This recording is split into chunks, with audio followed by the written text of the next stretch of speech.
clarification, I had one of those moments where, my mouth goes faster than my brain can keep up with it, and mixed up creatine and carnitine. Carnitine is the acyl carrier for muscles in the muscle supplement for carnosine.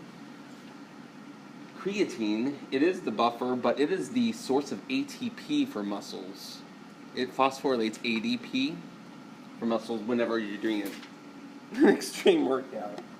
Because it's too slow in order to regenerate ATP going all the way through the entire pathway. And so one of the ways that it gets around it is through creatine kinase.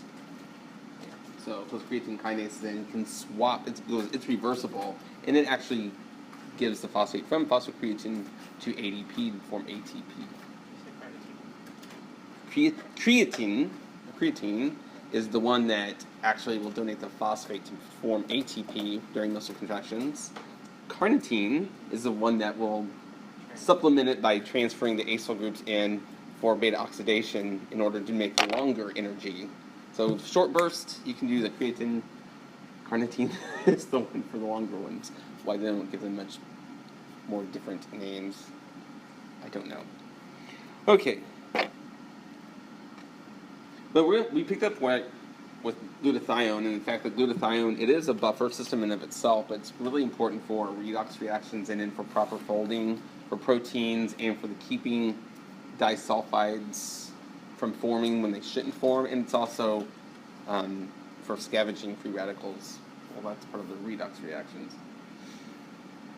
Okay, and so now we're going to focus on the biosynthesis of it. It's not difficult. You should know the 3 amino acids that are used, but you start with glutamate and cysteine. ATP is used, and now the glutamate, since it has 2 carboxylic acid groups on it, it's the terminal one, not the one that's the alpha one. That's why you make a gamma glutamyl. And it's also one way you can think of it that your body can differentiate glutathione from just, glutamate being next to cysteine, because the orientation is different. So what class or classes of enzymes could this be, since it utilizes an ATP? Synthetase. And so if you're going to name this one, what would you name it? This is gamma-glutamyl cysteine synthetase. What is the whole purpose of the ATP? Just in general, both here and in the next group step. And I mean, this is almost always the purpose of it. What does it do? It does. It activates it. It makes it a good leaving group. Much better than... Otherwise, you're just trying to get like it would, technically it would be an O2 minus. That would be leaving under physiological conditions, which is impossible. Or even a hydroxyl group wouldn't be nearly as good as a phosphate group. Okay. So in the second step, we have glycine being added on at the expense of an ATP. And so what class or classes of enzymes could this be? Synthetase. If you're going to name this one, what would you name it? This one is glutathione synthetase. Okay. So, very simple, that if I gave you if I gave you 2 of the 3 things, either the substrates and the products, and you needed the enzyme, or the products and the enzyme name, you can go backwards to substrates, or so on and so forth. You should be able to figure it out. Those are pretty simple. There's nothing way out of left field there. Okay. And so far the PowerPoints have been made available online. Just not the one that we're covering the end of this one today. But you're not doing the videos? The videos? Oh, I mean, I'm recording the videos, yes. I just didn't post, I think, the last one on there yet. That I know of. Not for chapter 23. I think chapter 22 is all there. Or whatever. The last chapter is all there. Yeah. No, I didn't yet for this one. Now we're going to move on to neurotransmitters. And this is actually a prelude. At least the last 2 or 3 years, we've actually been able to include neurotransmitters, because in the past we didn't have any other neurology, neuroscience kind of classes. So it was nice to include it. Now, of course, we have neurochemistry, and we're doing other additional neuroscience classes. But this is sort of like a primer for the next chapter. And I do expect you to know what these neurotransmitters do. And definitely you need to know the enzymes and cofactors. And the cases that we're going over today, the key step is the same in every single one of them. Okay? So that's why I mean, it's not that difficult for the most part. Once you learn, you see the logic behind it, it's pretty simple. We're going to start with the adrenergic ones. These are also called catecholamines, which, since in lab we've been using catechol. These are the neurotransmitters that are very similar to that. Tyrosine is the precursor for the catecholamines, which should make sense. First up is DOPA. Okay, so that's the first step. DOPA is used as a treatment for like Parkinson's and certain types of dystonias and other neuromuscular disorders. Does anyone know why? Why do they use DOPA? Why don't they just use dopamine, since dopamine is a neurotransmitter that's actually used by the brain? Dopamine doesn't get across the blood-brain barrier. Not that DOPA is great. And by the way, the drug names for DOPA, does anyone know what are they called? I mean, they don't say, I'm going to shoot you with DOPA. There's levodopa and carbidopa. Those are the two. I think technically one of them is racemic mixture, one of them is the stereoisomer, I think. What is dystonia? First of all, what's Parkinson's? Or Parkinsonism would probably be a better term. It's tremors, uncontrolled tremors. Is it at rest or is it in action? It's in action usually, many times. That's why they also have problems starting their motions. They have that drop. If it's true Parkinson's disease, they usually have that dropped foot, or they kind of slow movements and things like that. They also have something called pill rolling, where they can't control their movements of their fingers and their hands. Okay, not to be confused with essential tremors. Essential tremors in and of themselves are benign, typically, whereas Parkinson's is fatal. What about dystonia? What is dystonia? Control of muscle movement. So it's sort of like the opposite of being paralyzed. Paralyzed, you can't move your muscles. Dystonia is when you can't control your muscle contractions. What are some of the examples of dystonia? Because the term dystonia is sort of like Parkinsonism. So does anyone know what are some examples? There's one that some of you may have actually suffered from and you didn't even realize that you're undergoing a dystonia. It is a muscle cramp, but what one in particular is like the common one? Charlie horse rider's cramp is a form of dystonia. Okay. And dopamine is also believed to be linked to various psychological disorders such as schizophrenia. And those who are in neurochemistry, we've talked to even since I made this slide, there's a lot more that could be either overproduction, underproduction, side reactions that shoot off from this. But the very first step is where we take tyrosine, we convert it to DOPA. What is the only difference between the tyrosine and the DOPA? It's a hydroxyl group. Okay, and so technically this is what class of enzymes? It is a monooxygenase because it is utilizing atmospheric oxygen and incorporating one. And what's the common name for a lot of these that are monooxygenases that add an alcohol group? Hydroxylase. And it utilizes a new cofactor that I don't think you've seen before, and it's tetrahydrobiopterin. It participates in redox reactions.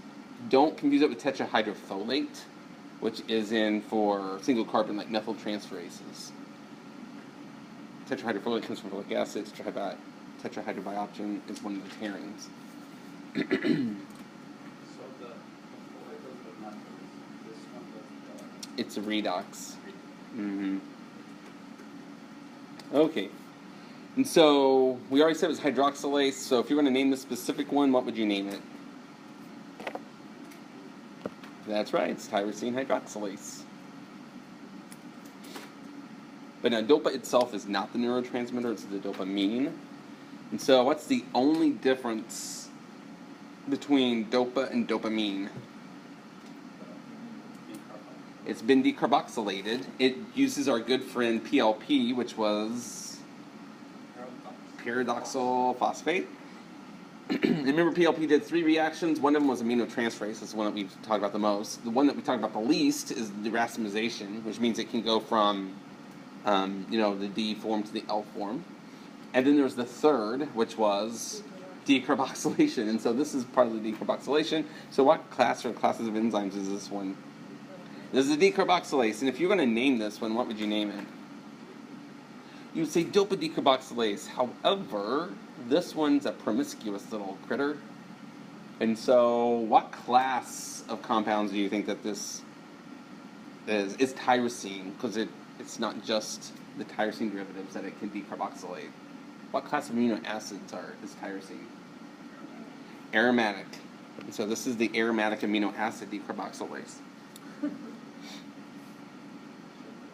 so, yep. It's a little randy when it comes to, for enzyme specificity. I forgot how the term that the neurochemistry journal was using has a broad spectrum of whatever.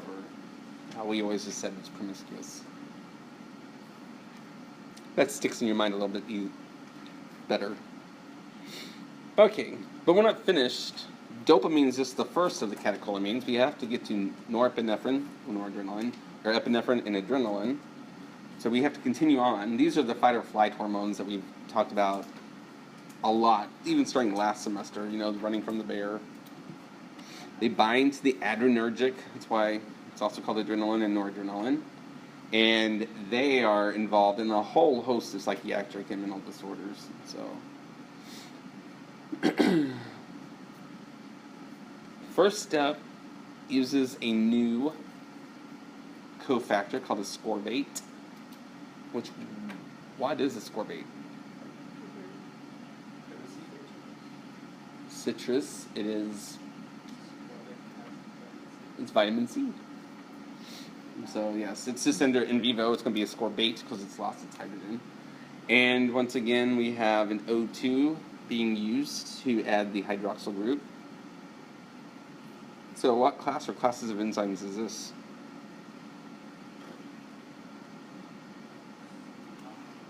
It's a monooxygenase,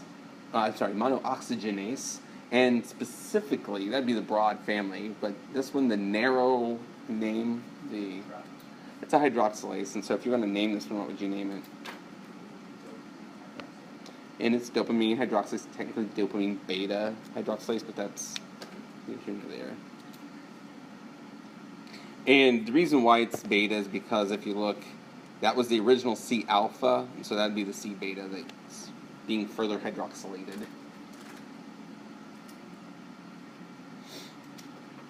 Okay. And the only difference between norepinephrine and epinephrine is what?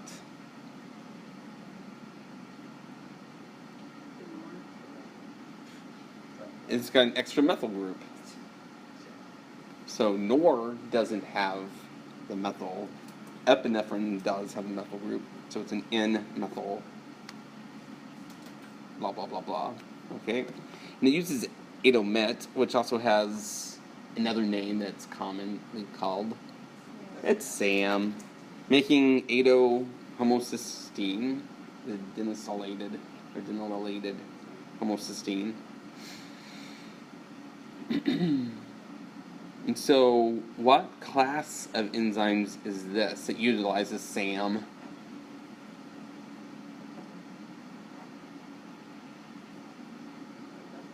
Methyl transferase. This one's got a tricky name because it would make sense to call it what? Norepinephrine methyltransferase. Unfortunately, that's not what they call it. If you think back to organic chemistry now, what would be the parent compound?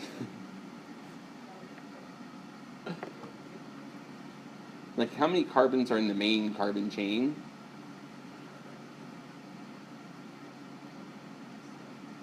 It's not 6. 2. And so, and what gets precedence in the amino group or the alcohol? alcohol. And so if you were going to name just the alcohol part, what would it be called? Ethanol. So this is an ethanolamine. So this is phenyl, ethanolamine in methyltransferase. Yeah, it would be so much easier to say norepinephrine methyltransferase. I don't know why they do that. What? This person was a stickler. It tells you exactly what it's doing because it's adding the methyl to the N, the nitrogen, of phenylethanolamine. This is not this Yeah, no, this one's very specific. It's a frigid enzyme, so to speak. If we're going to be, it's the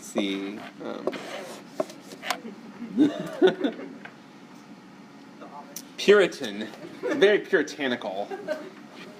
That's history integration. Since we already have the state back there. Pennsylvania integration would be awful. Missouri would be Mennonite. Or Mormon. Actually, probably Mormon would be better. Okay. So now we're going to move on to GABA. GABA is an inhibitory neurotransmitter. It's linked to epilepsy. It's linked to lots. There are so many disorders that it's linked to. It's linked to cell death for overstimulation. So it's very simple in its synthesis. What is its starting compound? That there that's shown. That's glutamate. And its primary step, once again, is in that pink or red color, using pyridoxal phosphate. And so what enzyme would that be? Glutamate decarboxylase. Okay. One of the treatments for epilepsy, by the way, is increasing the amount of GABA, by inhibiting the aminotransferase, which that's one of the degrading enzymes. One way is to degrade it. You just transfer off the amino acid, the amino group, using good old aminotransferase. So if you inhibit that, then the GABA can effectively be increased.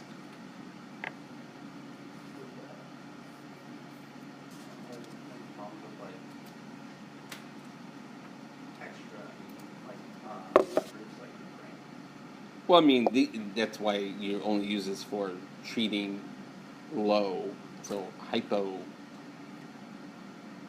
GABA. I don't know what it would be called specifically in the brain. It's not EMEA since it's not in the brain. Since it's not in the bloodstream. So, yeah.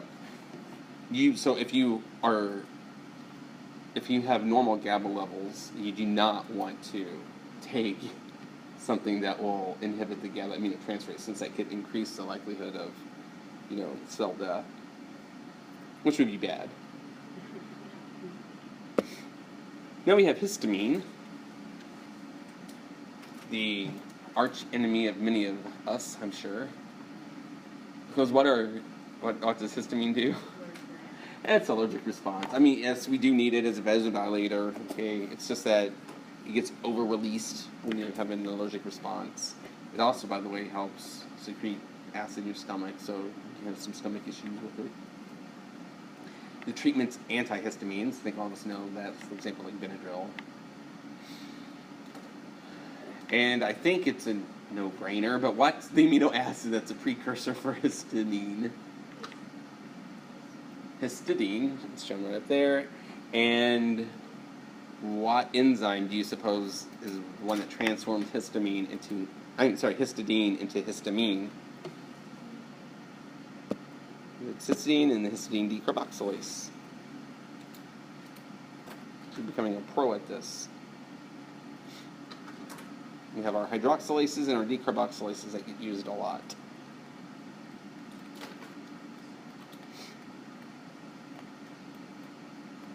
So people who have gastro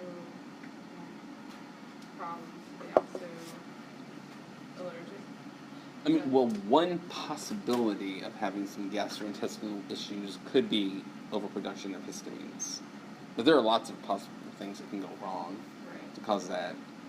But you can have an allergic reaction, technically, and it technically would be an allergic reaction that's causing a stomach issue here. So it's an overproduction of localized histamines in the stomach. Finally, we have our good friend serotonin. Unfortunately, I'm pretty sure that the hyperlink in this doesn't work anymore, but if you just Google it or use PubMed, you'll be able to find many articles concerning it. Serotonin's a neurotransmitter. What does it do? I mean, what's one of the main functions of serotonin? It does help sleep. Okay, what else does it do?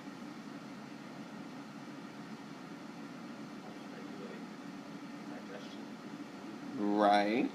Mood is the biggie, right? So, it does have a lot of sexual functions, whether it's been linked to sexuality or sexual identity, sexual arousal, things like that. Which in neurochemistry this week we are covering this aspect, so I won't go into greater details since we are reading the article where they get to record the little copulating mice. Okay. There are lots of conditions associated with either too much or too little serotonin. It's got to be tightly regulated. And even though this doesn't cover it, serotonin itself then goes on to make other neurotransmitters like further down the road, like N-acetyl serotonin and so on and so forth. One condition is called hyperserotonemia, which, what does that literally mean? Too much serotonin in your blood, okay? Usually, this is caused due to drug-drug interactions. What's one of the drugs that would possibly be... And I mean, that's why a lot of medications say, do not take it if you were taking this class of drugs, because what class of drugs are they talking about? Specific type of antidepressants. What are they? SSRIs, selective serotonin reuptake inhibitors. And so you make sure you always, well, if you are ever on an SSRI, make sure that you read all your other medications carefully, because otherwise you can have hyperserotonemia, and it can be fatal. I don't know if that means that, you either get happy to death or sleep to death or what have you, but you die, so that would be bad. Okay, but we start off, what amino acid is the beginning, the origin of serotonin? Good old tryptophan. We have tetrahydrobiopterin being used to add the alcohol group, and so what enzyme would this one be? It's a hydroxylase. What specific one? This is tryptophan hydroxylase. And it makes 5-hydroxytryptophan, which next chapter, many times it's abbreviated as 5-HT. It's a very important intermediate.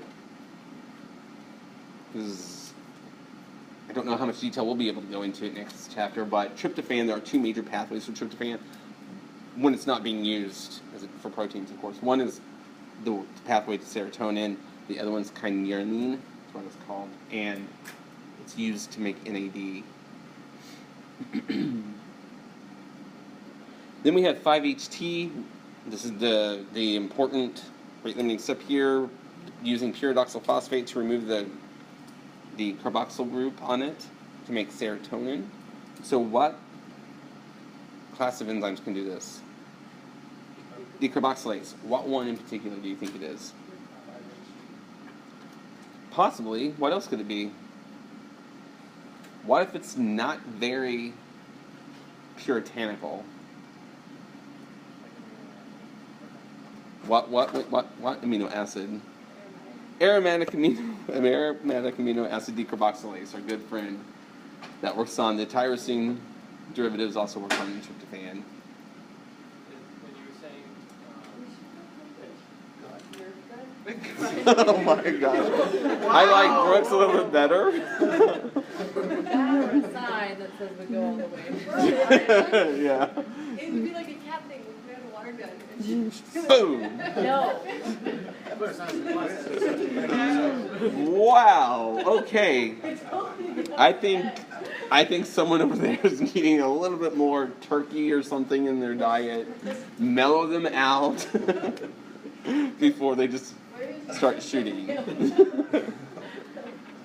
Okay. That's one of those types of behavior you have to tell people about. No. This is up to you. And yes, it is being recorded. So it's going to be a very interesting video. Okay. But yes, as our good friend aromatic amino acid decarboxylase does this stuff as well as the one from tyrosine. Were you saying, when you said like the key points are all the same? Mm-hmm. Are you talking about the Decarboxylation reactions. Mm-hmm. That's the major. It helps make it. Many times it's called concomitant, where it makes it committed towards that pathway. Okay. So it's the important regulatory step, important part. Usually, the important part to pay attention to. So, are there any other questions? Well, that's the end of this chapter, and so next week. No, not next week. Friday.